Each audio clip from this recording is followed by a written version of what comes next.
Hello नमस्कार प्यारे बच्चों, स्वागत है आप सभी का हमारे यूट्यूब चैनल बीके क्लासेस में। होगा मैं उम्मीद करता हूं कि आप सभी लोग स्वस्थ, जबरदस्त और बिंदास होंगे। जैसा कि आज की क्लास में हम बात करने वाले हैं, यूपी बोर्ड क्लास 10th में टॉपर कैसे बने। बहुत से बच्चों का प्रश्न रहता है कि हम क्लास 10th में आ गए हैं, तो हम क्लास 10th में टॉपर किस तरीके से बने, क्या स्ट्रेटजी हमको अपनानी है, किन किन बातों को ध्यान में रखना है, क्या चीजें हमको करनी है और कौन सी चीजें हमें नहीं करनी है। इन सभी प्रश्नों का उत्तर देने के लिए हम यानी आपके बीके सर आ गए हैं ये वीडियो लेकर के। इस वीडियो में मैं आपको बताऊंगा कि किस तरीके से आप पढ़ाई करके यूपी बोर्ड क्लास 10th में टॉप कर सकते हैं। तो बहुत सारी बातें हैं जिनको आपको याद रखना है। मैं इसमें ये भी बताऊंगा कि क्या चीजें हैं जो आपको करना है और कौन सी चीजें हैं जो आपको नहीं करना है। ठीक है, तो चलिए इसी को शुरू करते हैं वीडियो में और बताता हूँ मैं आपको स्टेप बाय स्टेप कि क्या क्या चीजें आपको करनी है। ठीक है, देखिए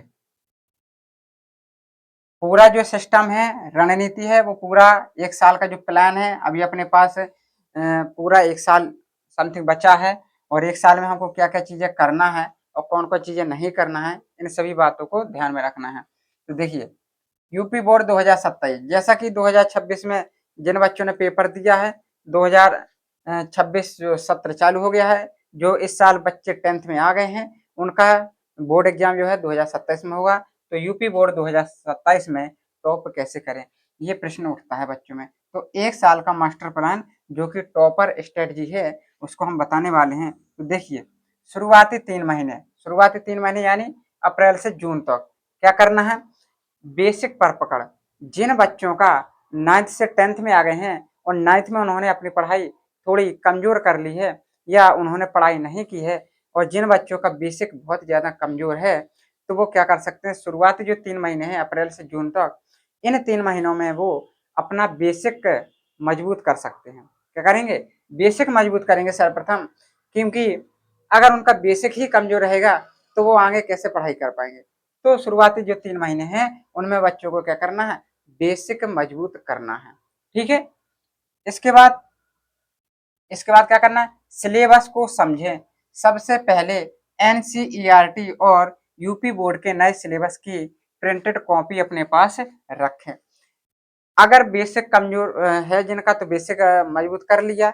उसके बाद क्या करना है कि जो एनसीईआरटी यानी यूपी बोर्ड की जो बुक्स हैं उनका सिलेबस बहुत अच्छी तरीके से आपको समझने की आवश्यकता है, क्योंकि जब तक आपको सिलेबस ही नहीं पता होगा तो कैसे क्या होगा। ठीक है, तो सबसे पहले आपको सिलेबस समझना है। उसके बाद आपको क्या करना है, गणित और विज्ञान इन विषयों के बेसिक कॉन्सेप्ट को अभी से मजबूत करें, रटने के बजाय क्यों और कैसे पर ध्यान दें।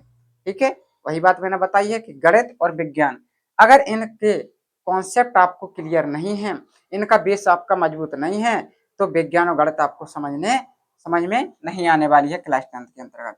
ठीक है, तो इसलिए मैंने कहा है कि शुरुआत जो 3 महीने हैं उसमें गणित और विज्ञान का बेस जो है वो बहुत ही अच्छी तरीके से मजबूत करने की आवश्यकता है। ठीक है, इसके बाद हम बात कर लेते हैं, नोट्स बनाना शुरू करें। हर चैप्टर के साथ अपने खुद के हैंड राइटिंग में नोट्स बनाएं। ठीक है, क्या करते हैं बच्चे कि किसी भी प्लेटफॉर्म से पढ़ते हैं, चाहे वो ऑनलाइन पढ़ते हो चाहे वो ऑफलाइन पढ़ते हो।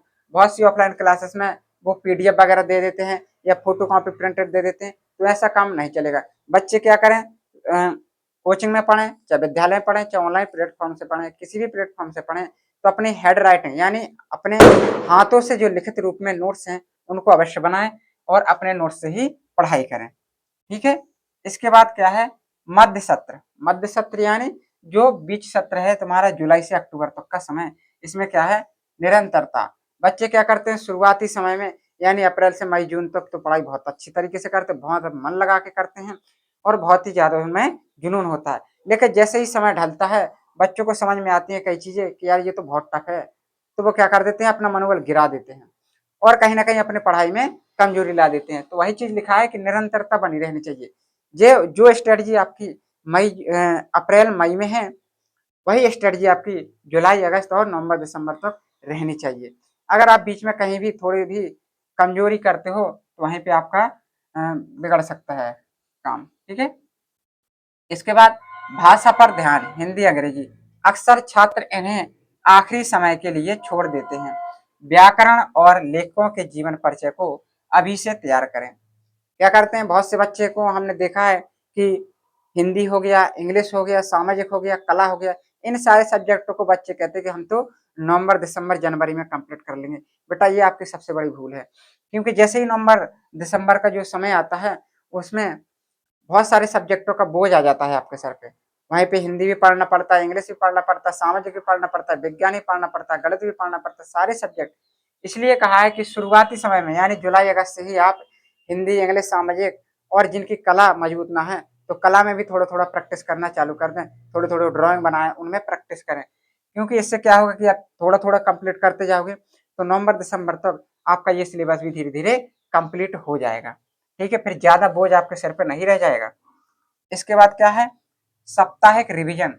सोमवार से शुक्रवार जो पढ़ा उसका शनिवार और रविवार को रिवीजन करें। क्या बात समझ में आई कि सोमवार से लेकर के शुक्रवार तक आपने जो भी पढ़ा, विज्ञान में जो कुछ पढ़ा, गणित में जो कुछ पढ़ा, हिंदी में जो कुछ पढ़ा, इंग्लिश में जो कुछ पढ़ा, मतलब कि आपने जो कुछ भी पढ़ा है सोमवार से लेकर के शुक्रवार तक, उन सभी का आपको क्या करना है, शनिवार और रविवार को रिवीजन करना है। आगे सिलेबस नहीं बढ़ाना है। मान लो आपने गणित में कोई प्रश्नावली 1 कंप्लीट कर ली सोमवार से शुक्रवार तक, तो शनिवार और रविवार को आपको 2 प्रश्नावली में हाथ नहीं रखना है। आपको क्या करना है, 1 प्रश्नावली का ही शनिवार और रविवार को बहुत अच्छे तरीके से रिवीजन करना है आपको। ठीक है, इस चीज को ध्यान देना है बेटा। इसके बाद क्या है, लिखने की प्रैक्टिस। यूपी बोर्ड में राइटिंग और प्रेजेंटेशन के अच्छे नंबर मिलते हैं। उत्तरों को पॉइंट्स में लिखने का अभ्यास करें। बहुत से बच्चों को मैंने देखा है और बहुत से बच्चों को मैं कहता भी हूँ कि बच्चा आप जो है कोई भी चीज याद करो तो उसको माइंड में याद करने के साथ साथ लिखकर याद करो। लिखकर याद करने से दो चीजों को बेनिफिट मिलता है। क्या, एक तो लिखते हो आप तो उससे हैंड राइटिंग सुधरती है, और जो आप लिखकर याद करते हो वो बहुत अधिक समय तक याद रहता है। आप जो याद करते हो, माइंड में याद करते हो, वो जल्दी भूल जाता है। इसके अलावा जो आप लिख करके याद करते हो बेटा वो बहुत ही लंबे समय तक आपको याद रहेगा, और इसके साथ साथ आपकी राइटिंग भी बहुत अच्छी तरीके से सुधर जाएगी, इंप्रूवमेंट होगा इसमें।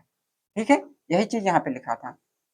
इसके बाद अंतिम चरण यानी नवंबर से जनवरी का समय आ गया आपका। प्रैक्टिस और मॉक टेस्ट। प्रैक्टिस करना है और मॉक टेस्ट देना है। किस तरीके से, पिछले 5 साल के पेपर, पिछले 5 वर्षों के प्रश्न पत्रों को हल करें। इससे आपको महत्वपूर्ण प्रश्नों का पता चलेगा। जो पिछले 5 साल हैं, जो पिछले 5 सालों में पेपर हुए हैं, चाहे वो गणित के हों चाहे विज्ञान के हों, उन सभी प्रश्न पत्रों को आपको क्या करना है, सॉल्व करना है। इससे क्या होगा, इससे आपको पता चलेगा कि कौन सा क्वेश्चन कितने ज्यादा इंपॉर्टेंट है, कितनी बार ये प्रश्न पूछा गया है, हमको किस क्वेश्चन पे ज्यादा समय देना है, किसको बहुत अच्छे तरीके से कवर करना है। इन सभी चीजों का निवारण पिछले 5 वर्षों के प्रश्नों को हल करने से आपको मिल जाएगा। ठीक है, इसके बाद क्या है, टाइम मैनेजमेंट। टाइम मैनेजमेंट क्या है, 3 घंटे का अलार्म लगाकर घर पर मॉडल पेपर सॉल्व करें।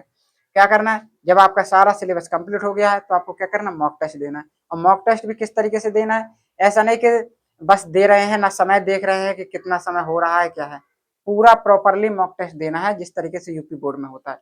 यूपी बोर्ड में पूरा पेपर 3 घंटे 15 मिनट का होता है। तो वही कहा है कि 3 घंटे का आपको क्या करना है बेटा, अलार्म लगाना है। अलार्म किस में लगाना है, फोन में लगा सकते हो या अलार्म वाली घड़ी हो तो उसको भी रख सकते हो। जब 3 घंटे का अलार्म लगा करके जब आप क्वेश्चन मॉक टेस्ट को करोगे, प्रीवियस ईयर क्वेश्चन पेपर को करोगे, तो इससे क्या होगा, आपका टाइम जो है इंप्रूवमेंट होगा। आपको पता चलेगा कि हमारी टाइमिंग कमजोर है या बहुत ही अच्छी तरीके से कंप्लीट है। अगर कमजोर है तो उसको आप सुधार भी सकते हो। ठीक है, इसके बाद है कमियों को सुधारें। जिन टॉपिक्स में नंबर कट रहे हैं उन पर अधिक समय दें। जब आप मॉक टेस्ट दोगे तो उसमें कुछ कमियां होंगी, आपके नंबर कम आएंगे, और नंबर कम आएंगे तो वहीं पे आपको सचेत हो जाना है कि भाई हमारे जो विज्ञान में नंबर ज्यादा से ज्यादा कट रहे हैं या हमारे इस चैप्टर में नंबर कट रहे हैं, तो उन चैप्टर को ज्यादा से ज्यादा समय देना है, उनको बहुत अच्छे तरीके से आपको कंप्लीट करने की आवश्यकता है बेटा। ठीक है, इसके बाद देखो क्या करना है। इसके बाद मैंने बताया था ना शुरुआत में कि मैं इस वीडियो में ये भी बताऊंगा कि आपको क्या करना है और क्या नहीं करना है। तो यहाँ पे लिखा है कि एनसीईआरटी को जो बुक है वो आपको लेनी है, उसको समझना बहुत अच्छी तरीके से। क्या ना करें, केवल गाइड बुक्स के भरोसे ना रहें। कई बच्चों को देखा है कि वो गाइड बुक ले लेते हैं मैथ की, उसी से सवाल लगाते रहते, तो उसके भरोसे बिल्कुल ना रहें आप लोग। ठीक है, थोड़ा कोचिंग से पढ़े, विद्यालय से पढ़े या सोशल मीडिया से पढ़े, कहीं से भी पढ़े तो बहुत अच्छी तरीके से पढ़ाई करें, गाइड के भरोसे बिल्कुल ना रहें। लिखने की गति बढ़ाएँ। मैंने जैसा कि पहले ही बता चुका हूँ कि लिख कर के याद करना, इससे क्या होगा, लिखने की गति इंप्रूवमेंट होगी, राइटिंग भी इंप्रूवमेंट होगी और ज़्यादा समय तक आपको याद भी रहेगा। ठीक है? पढ़ाई के दौरान मोबाइल और सोशल मीडिया का अनावश्यक प्रयोग ना करें। जब आप पढ़ाई करते हो तो फ़ोन को बिल्कुल ही अलग कमरे में रख दो या बिल्कुल अलग ही रख दो या बिल्कुल स्विच ऑफ कर के रख दो। क्योंकि क्या होता है, जब बच्चे पढ़ाई कर रहे होते हैं, बगल में फ़ोन रखा है, किसी दोस्त का फ़ोन आ जाता है तो डिस्टर्ब हो जाता है, कोई मैसेज आ जाता है तुरंत देख लेते हैं मैसेज, तो वहाँ पे डिस्टर्ब में बहुत हो जाता है बच्चों का। इसलिए कहा है कि जब भी आप पढ़ाई करने को बैठो तो मोबाइल स्विच ऑफ कर दो या अपने कमरे से दूर रख दो, बिल्कुल अपने पास बिल्कुल ना रखो बेटा। ठीक है? नियमित रूप से स्कूल और कोचिंग जाएँ। ठीक है? नियमित रूप से आपको क्या करना है, विद्यालय जाना है, कोचिंग जाना है, जहाँ भी आप जाते हो या ऑनलाइन क्लासेस लेते हो तो वहाँ पे भी आपको नियमित रूप से क्लास लेना है। ये नहीं कि 2 दिन क्लास ले रहे हो, 2 दिन नहीं ले रहे हो। ये गलती बिल्कुल नहीं करना है। आपको बिल्कुल निरंतर ही क्लासेस लेना है। सिलेबस पूरा होने का इंतज़ार ना करें, रिवीजन शुरू करें। ये बहुत अच्छी बात है और बहुत ही ज़्यादा इम्पोर्टेंट है। बच्चे क्या करते हैं कि अप्रैल, मई से बच्चे पढ़ना शुरू कर देते हैं और इसी भ्रम में रहते हैं कि जब हमारा नवंबर, दिसंबर में सिलेबस कंप्लीट होगा, तब हम इसका रिवीजन करना शुरू करेंगे। अभी तो केवल हमको लिख कर के रखना है। ये सबसे बड़ी गलती करते हैं बेटा, ये गलती नहीं करना है। जैसे ही सिलेबस लिखना शुरू शुरू हो जाए, तो बच्चों को क्या करना है, जितना लिखता जाए उतना डेली का डेली कंप्लीट करके चलना है आपको। अगर डेली का डेली आप कंप्लीट करके चलते हो, तो आगे आपको समस्या नहीं मिलेगी और इससे आपके बहुत ही अच्छी परसेंटेज बनेगी। इस चीज़ में ध्यान दें। साफ-सुथरी हैंडराइटिंग पर ध्यान दें, क्योंकि बेटा यूपी बोर्ड है, ठीक है? तो वहाँ पे राइटिंग के तो नंबर मिलना ही मिलना है, तो इसलिए बहुत ही अच्छी साफ-सुथरी राइटिंग में लिखें और बहुत ही सँभल कर के लिखें। ज़्यादा कटिंग ना करें वहाँ पे, ठीक है? परीक्षा के डर से नींद और सेहत से समझौता ना करें। ठीक है? बहुत ही ज़्यादा आपको सेहत पे ध्यान देना है और नींद पे भी कंट्रोल करना है। ये नहीं कि 10-10, 12-12 घंटे सो रहे हो आप लोग, तो ये बिल्कुल नहीं करना है और साथ-साथ सेहत का भी ध्यान देना है। सेहत में क्या होता है कि बच्चे ज़्यादा मार्केट में खाते हैं, कुछ भी तेल वाला, ठीक है? तो ये सारी चीज़ें थोड़ा खाना बंद कर देना है आप लोगों को। घर का शुद्ध शाकाहारी खाना खाएँ और हो सके तो फल-फ्रूट्स भी और दूध वगैरह प्रोटीन, विटामिन भी आप बहुत अच्छे तरीके से ले सकते हो, तो अवश्य लें, ठीक है? तो ये सारी बातें थी जो मैंने आपको लोगों को बताई हैं। अगर आप इतनी बातों को ध्यान में रखते हो और इन बातों को अपने जीवन में प्रयोग करते हो, तो आपको टॉपर बनने से कोई नहीं रोक सकता है। उम्मीद करता हूँ कि आप सभी लोग को ये बातें समझ में आ गई होंगी और अगर कोई भी डाउट रह जाता है या कोई भी जानकारी चाहिए आपको, तो मुझे मैसेज कर सकते हैं या मुझसे कॉन्टैक्ट कर सकते हैं। उम्मीद करता हूँ कि आप सभी लोगों को ये वीडियो पसंद आया होगा। अगर वीडियो पसंद आया हो तो लाइक करें, कमेंट करें और अपने दोस्तों में शेयर करना ना भूलें। मिलते हैं नेक्स्ट वीडियो में।